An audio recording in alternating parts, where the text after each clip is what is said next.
शुरुआत में अय्यर जी आपके साथ करूंगी, क्योंकि इससे पहले जब कोर्ट ने फैसला दिया था, हालांकि अब कोर्ट ने पुनर्विचार याचिका को भी खारिज कर दिया, लेकिन पहले जो फैसला दिया था उसमें भी आप याचिका करता रहे हैं।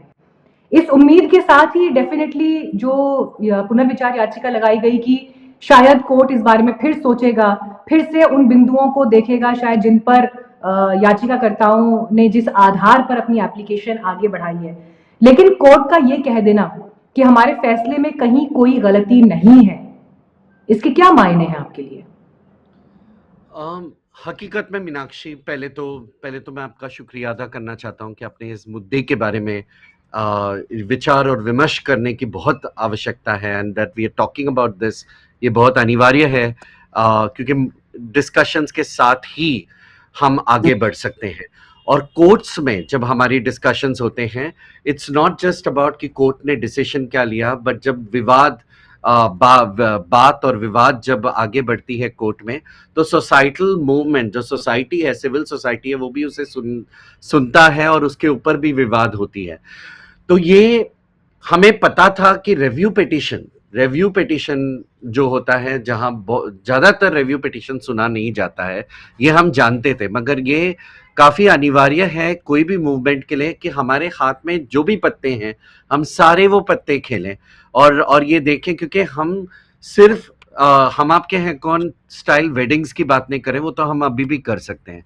हम बात कर रहे हैं लोगों के बारे में जो प्यार करते हैं, उनके इनहेरिटेंस राइट्स के बारे में हम बात कर रहे हैं, एडॉप्शन राइट्स के बारे में हम बात कर रहे हैं, एंटी डिस्क्रिमिनेशन के बारे में, ताकि किसी को, अगर एक आदमी और औरत पति और पत्नी साथ में रह रहे हैं, उनको घर से बाहर नहीं निकाला जा सकता है ये आधार पर कि वो साथ में रह रहे हैं, तो एक आदमी और आदमी भी साथ में रह रहे हैं, उनको कोई आधार पर उन्हें बाहर ना निकाला जाए। तो ये बहुत सारे राइट्स ये राइट्स से जुड़े हुए हैं, और ये काफी अनिवार्य है कि हम वो हर कोई दाव पेच अपनाएं, हर कोई वो खेल खेलें जो लीगली हमारे साथ हमारे लिए उपलब्ध हैं, वो सारी चीज हम इसके अंदर। और ये काफी इंपॉर्टेंट है कि हम धर्मगुरु जी से के साथ या बाकी लोगों के साथ, जर्नलिस्ट के साथ भी डिस्कशंस करें रेगुलरली, और तभी सोसाइटी आगे बढ़ेगी। तो हाँ, हम उदास जरूर हैं, नाखुश जरूर हैं, मगर हम बेसहारा नहीं है, हमारे पास और भी बहुत सारे दाव पेच हैं। हम पार्लियामेंट में भी जा सकते हैं, हम डिस्कशंस कर सकते हैं, हमें पूरी उम्मीद है कि आज नहीं तो कल हम जीतेंगे तो जरूर।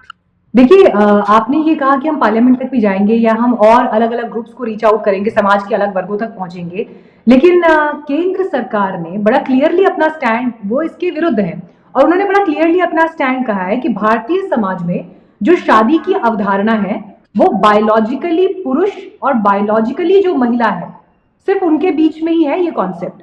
इसका मतलब ये है कि अगर कोई अपना सेक्स किसी सर्जरी के जरिए चेंज करवाता है, वो इसको भी इसमें नहीं शामिल कर रहे हैं, वो बायोलॉजिकली पुरुष और महिला को इसमें काउंट कर रहे हैं। तो जब इतना क्लियर कट रुख सरकार की तरफ से दिखाई देता है, तो आपको ऐसा क्यों लगता है कि देश की संसद के जरिए या और कौन सा रास्ता फिर आपके पास खुलता है? क्योंकि कोर्ट का रास्ता तो बंद हो चुका है, सरकार क्लियरली पहले ही मना कर चुकी है, तो फिर और कौन सा रास्ता बचता है आपके पास? अगर हम पुराना सेक्शन 377 नवतेज सिंह जौहर की वर्डिक्ट को भी देखें, तो शुरुआत में 2009 में दिल्ली हाई कोर्ट ने एक वर्डिक्ट दिया था, जहां पे पॉजिटिव वर्डिक्ट आया था। 2013 में जस्टिस मुखोपाध्याय और जस्टिस सिंघवी ने जो वर्डिक्ट दिया था 2013 में, वो नेगेटिव था।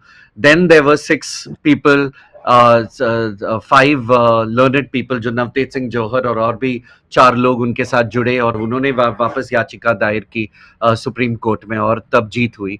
साथ में बीच में प्राइवेसी का जजमेंट आ गया था। तो हम नाखुश होना, ये तो जायज है कि हम नाखुश तो जरूर होंगे, मगर हम हिम्मत नहीं हार सकते हैं। कोर्ट में भी बहुत सारी चीजें खुल सकती हैं, और इवन पार्लियामेंट, सोसाइटी जो होती है, हमें लगता है सोसाइटी एक समय पर अटक गया है। सोसाइटी अटका हुआ नहीं है, सोसाइटी का फिनोमेना जो है, इट्स कॉन्स्टेंटली इवॉल्विंग। तो हम जब इवॉल्व होंगे, लोगों की विचारधाराएं जब बदलेगी, इवन वही पार्लियामेंट के वही लोग बहुत साल पहले ये कहते थे कि ये लोग को हम मानते ही नहीं है, आज हम देखते हैं बहुत सारे लोग बीजेपी से भी, बहुत सारे पॉलिटिकल पार्टी से भी सपोर्ट करने में आए। जगदम्बिका पाल हैं, उन्होंने सपोर्ट किया। बहुत सारे और भी लोग हैं, पूनम महाजन की मैं बात अगर कहूँ, उनको मैं निजी तौर पर जानता हूँ, वो सपोर्ट करते हैं।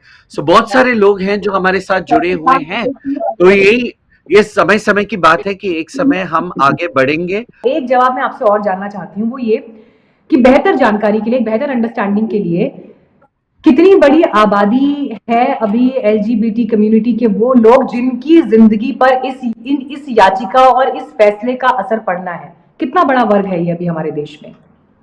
तो एक चीज तो है कि जब हम नंबर्स कैलकुलेट करते हैं, नंबर्स तो हम उन्हीं का कैलकुलेट करेंगे ना जो लोग बाहर आके बोल पाए हैं कि मैं एलजीबीटी समुदाय से हूं। बहुत सारा पॉपुलेशन एलजीबीटीक्यूआई प्लस कम्युनिटी का इज इनविजिबल।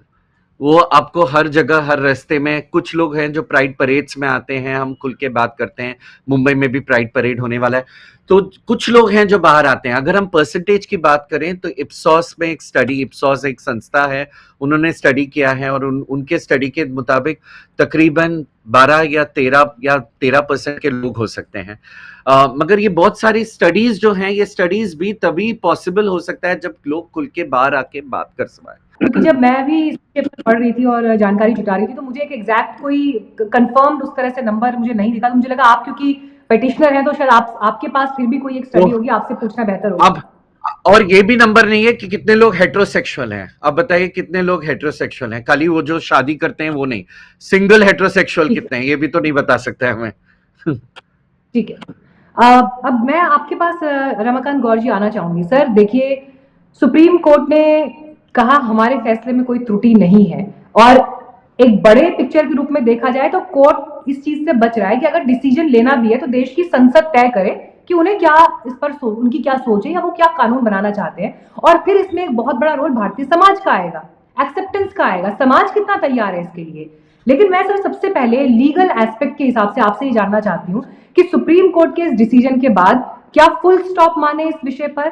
अब कहीं कोई सुनवाई, कहीं कोई याचिका या कहीं कोई मैटर हर्ड नहीं होगा?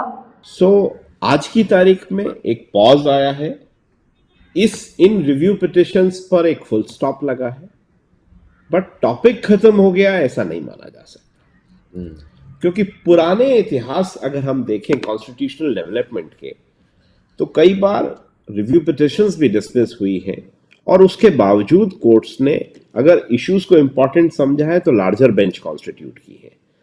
अगर आप देखें एसडीएम जबलपुर वाला जजमेंट जस्टिस डीवाई चंद्रचूड़ के पिताश्री ने दिया था और पुत्र ने उसको रिवर्स किया उतने सालों के बाद, तो वो 5 जजेस बेंच का जजमेंट था। आफ्टरवर्ड्स वो 7 जजेस बेंच जजमेंट्स के द्वारा रिवर्स किया गया।